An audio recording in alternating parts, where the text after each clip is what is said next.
you can't tell by thinking about it. That there's really only way to figure out whether it's a good idea or a bad idea, and that is to do it. You have to figure out how to quickly, easily, and cheaply get your idea out of your head and collide it with reality. The most effective and the easiest way to find ideas is simply this. You've got to train yourself to look for pain.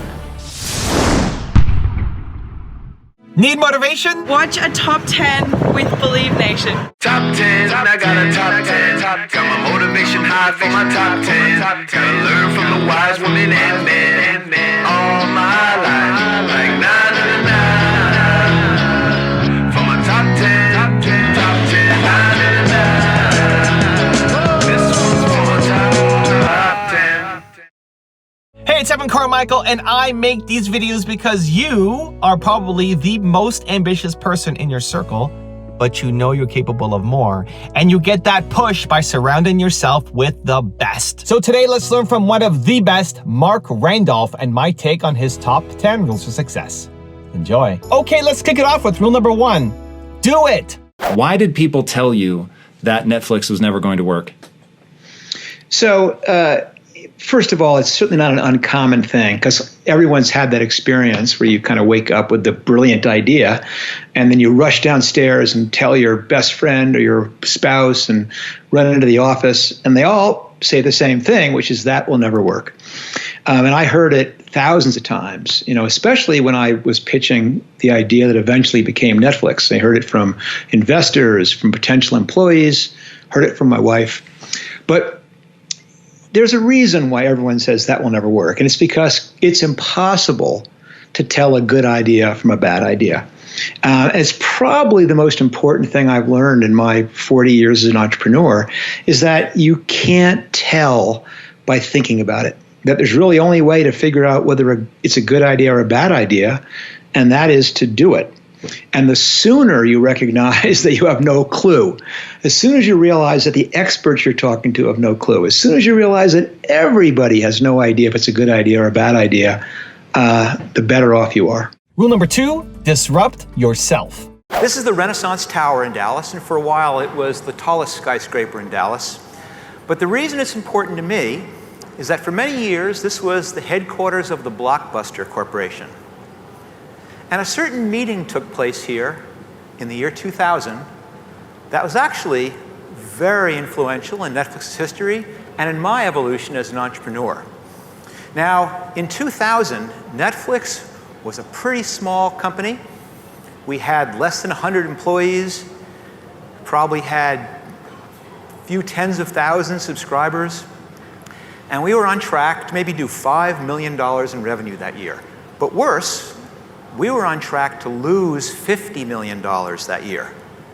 Now, for those of you who can remember the year 2000, that was not a good year to be losing $50 million. So, being sensible entrepreneurs, we decided we had to pursue strategic alternatives, which basically was code for how do we get out of this? Now, the obvious candidate to look to was Blockbuster. Now, in 2000, Blockbuster was on a very different trajectory.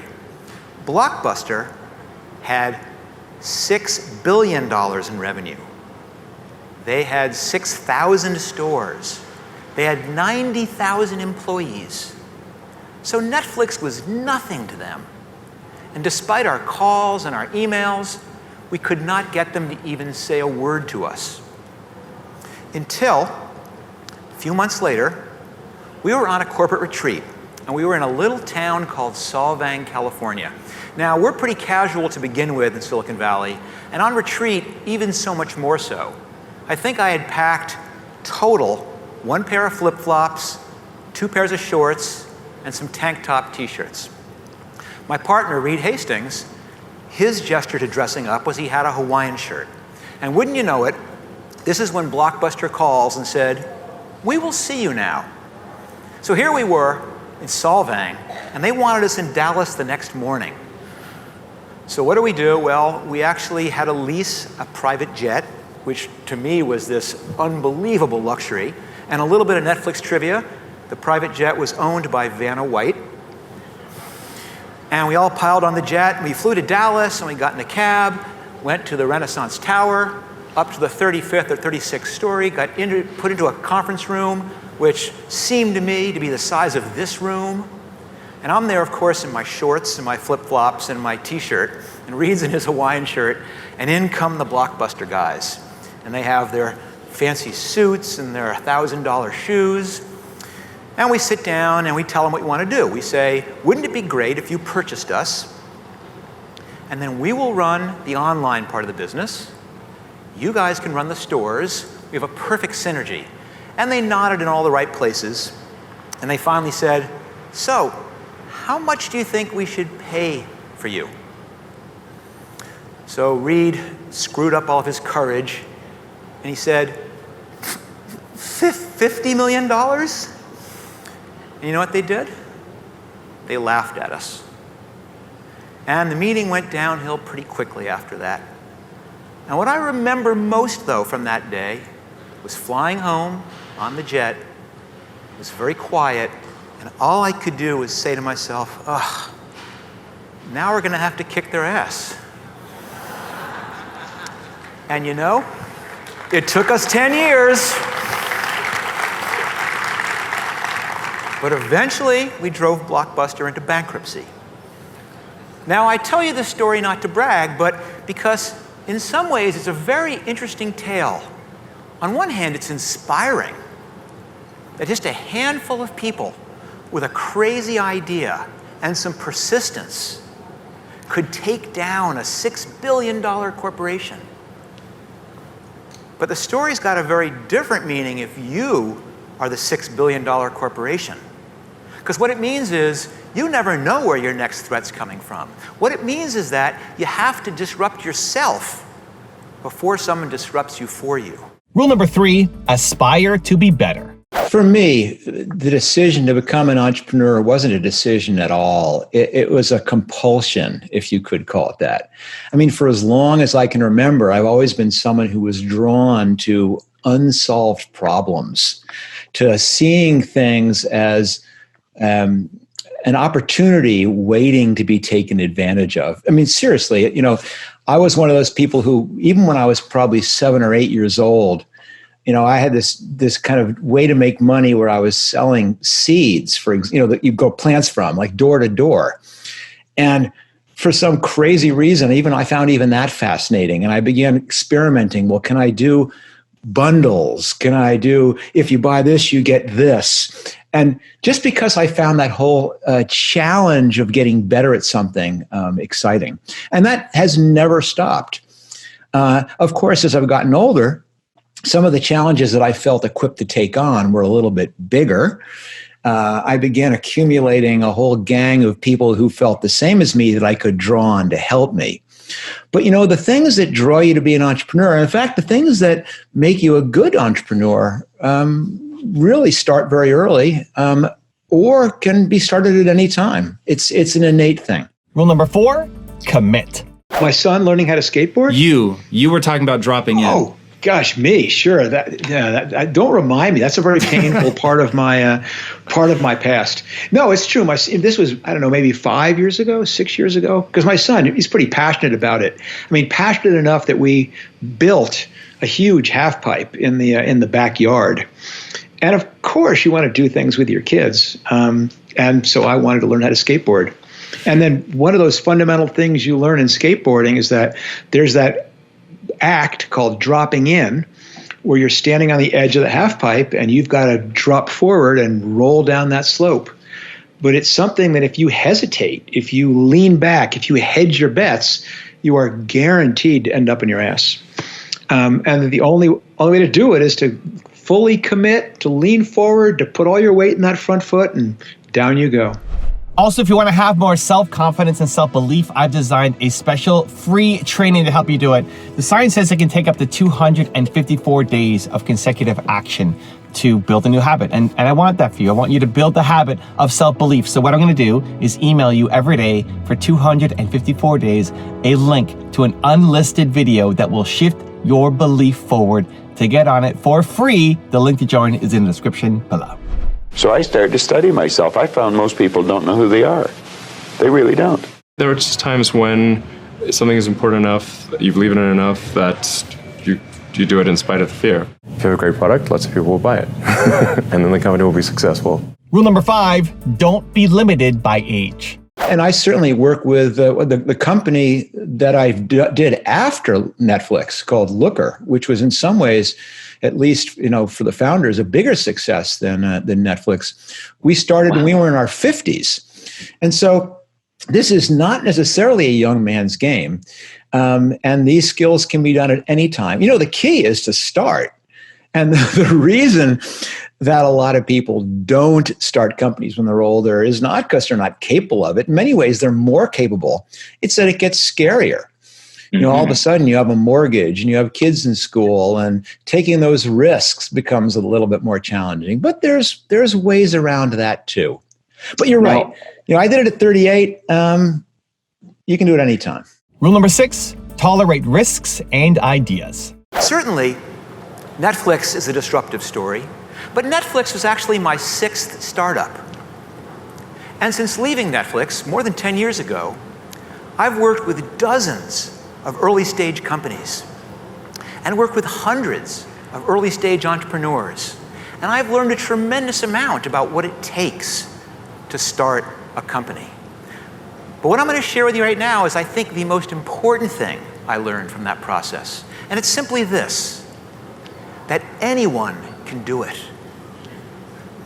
That anywhere can do it. That any company can do it.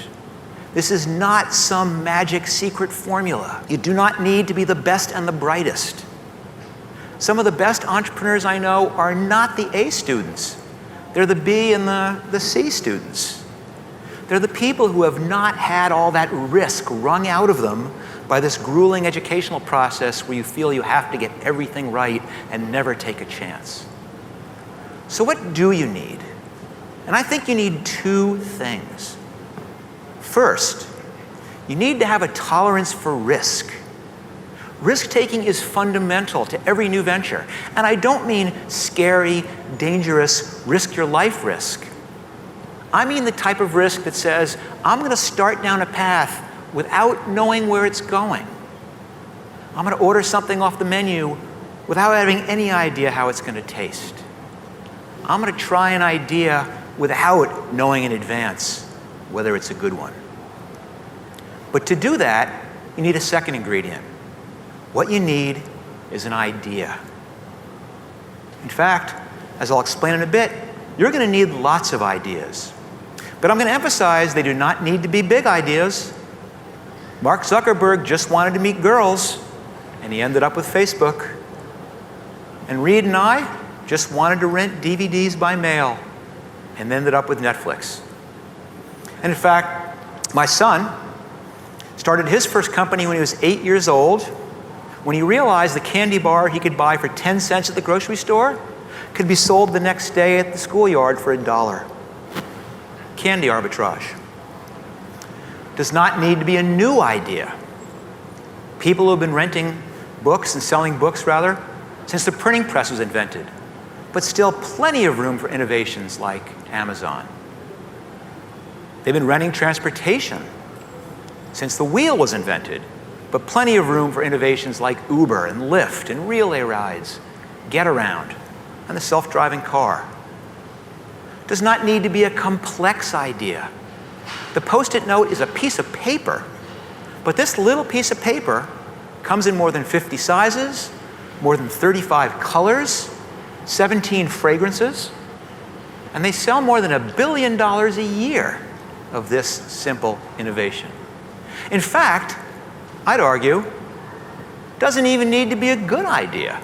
Rule number 7, love the problem. When do I know when to give up? Yes. And I think what happens is people fall in love with their idea. They get this idea and it's like a baby, and it can be the ugliest thing in the world, but to them, it's going, oh my God, it's beautiful. And they project it forward. They're holding the baby, but they go, oh gosh, it's going to be the smartest. It's going to be the first kid to walk. He's going to walk way before his age group. And they can picture it, in high school, hitting the game-winning home run, or graduating from college first. but it's just a baby. And it could just as easily end up, doing heroin behind the 7-Eleven. Yeah. You can't tell. You can't fall in love with the idea. What you have to do is fall in love with the problem. And the reason I say that is because the problem won't get old. Yes. And you'll never give up on the problem. Eventually, you'll figure something out. And occasionally, yes, you do run out of time, run out of money, or you go, I have no more ways to solve this. But it's much more evident to you than knowing when to stop hammering on your idea. Rule number 8, start and learn. The idea you start with, it didn't work, but it's a starting point. But once you start, you actually begin learning what might be the path to something that will work. In Netflix's case, it took a long time, but it doesn't mean that it's not a fun process or that it's a process in itself. You're actually moving forward, even though you haven't figured it out yet. And certainly when we started, Netflix was not streaming video. It was DVD. It was mailing DVDs. And for those people who might actually be familiar with the Netflix DVD service now, it wasn't like it is now. It wasn't a subscription service. It was due dates. It was late fees. It was, looking back on it, ridiculous. And so, of course, it didn't work. The occasional person would rent from us, but they wouldn't rent a second time. It was really hard to find someone who was willing to do it more than once. But we learned. We tried things. We tested things. And each time you do a test, even though it may not solve the problem completely, it does illuminate the path forward just a little bit. At the very least, you've learned what doesn't work, and you can try a different direction. And little by little, in our case, it took a year and a half, but eventually you finally, if you're lucky, stumble onto the business model that actually does work, that's repeatable and scalable, and where you can actually, lo and behold, charge more for it than it costs you to deliver the service. Rule number 9, get the idea out of your head. You have to figure out how to quickly, easily, and cheaply get your idea out of your head and collide it with reality in some place. It is the single biggest flaw that I see every entrepreneur of every age commit, is they leave the idea in their head. And I understand why. It is safe there, and it's warm, and it's nourished in your head. And in your head, where it's not subject to outside forces, it can become so successful, and you can imagine it getting bigger and bigger and bigger. But I hate to break it to you, you're wrong. There's something you're missing, and it happens to all of us, and it's that fear that keeps us from starting. And if I have to point to the one thing that I've gotten really good at over the years, is getting over that fear of taking an idea which I know is flawed and putting it out, because then I get told why it's flawed. And more importantly, they point out exactly what the flaws are so I can reformulate it and try it again. And the trick is not having the idea. The trick is how quickly and how cheaply and how easily and how cleverly you can figure out a way to take an idea and test it. And you can rapidly prototype it and test it. Correct. And you don't even need to do it for real. People get hung up on this. This whole minimal viable product thing is ridiculous. Who said it has to be viable? It just needs to be something that stimulates what the problem is you're really trying to solve. And rule number 10, the last one before a very special bonus clip, is relieve pain. Where do ideas come from? Now, us professionals who labor in the idea mines have some tried and true tactics we use to find new ideas. We do things like look at new technologies, look what's happening in mobile or IoT. We again look at things like current trends, healthcare, education. We'll look at old business models and say, can we apply these old business models to other problems like collaborative consumption, crowdsourcing? But by far, the most effective and the easiest way to find ideas is simply this. You've got to train yourself to look for pain. You've got to see the world as an imperfect place and ask yourself, what's wrong? But don't look for big problems. Don't try and cure malaria, eradicate malaria, or try and address literacy in Africa. Start with things close to home. Start with your job. Start with a hobby. Start with your social life. Now I've got a special bonus clip that I think you're going to enjoy. But before that, it's time for the question of the day. I want to know, what was your single biggest takeaway from this video and your plan of action for the next week? When you just get inspired, you watch a video, you get motivated, amazing. The science says you have a 35% chance of actually doing something, actually following through. That, Believe Nation, is not enough. That is not you, not now, not anymore, not today. But when you get inspired and then you create a specific plan of action for what you're gonna do, that number jumps to 91% chance of you following through. And when you commit publicly to others, like leaving a comment in this video, it jumps to 95%. So the question of the day is your single biggest takeaway from this video and your plan of action for the next week. Put it down in the comments below, and maybe next week I'll profile you. What you're hearing is mostly right. Nothing is useful. Or a different way to say it, and especially pertinent since I'm down here in Hollywood, is nobody knows anything. Nobody knows anything. And that's the immortal words of William Goldman, famous Hollywood screenwriter, and ironically wrote 20 movies and won Academy Awards, but is known for those 3 words from his adventures in the Screen Trade book. But he meant that no one can tell how well a movie is going to do till after it does it. Yep. It is absolutely true in any new venture. No one knows. And so anyone who tells you, well, I think this or I think that, they don't know what they're talking about. The only feedback that's valuable is the feedback that comes from trying it and seeing how the real person you want to respond actually responds. That's the only thing that counts. Investors, no, they don't know. And they also don't necessarily have the same criteria in mind for success that you do.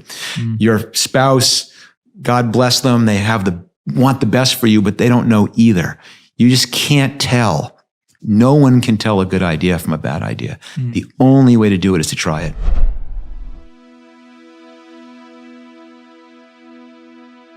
If you want 10 more awesome rules from Mark Zuckerberg, check out the video right there next to me. I think you'll love it. Continue to believe, and I'll see you there. As the complexity of the company grows, every day you're going to be faced with 100 things that you could potentially go do. And your job is to pick the one thing that actually matters. Because out of those 100 things,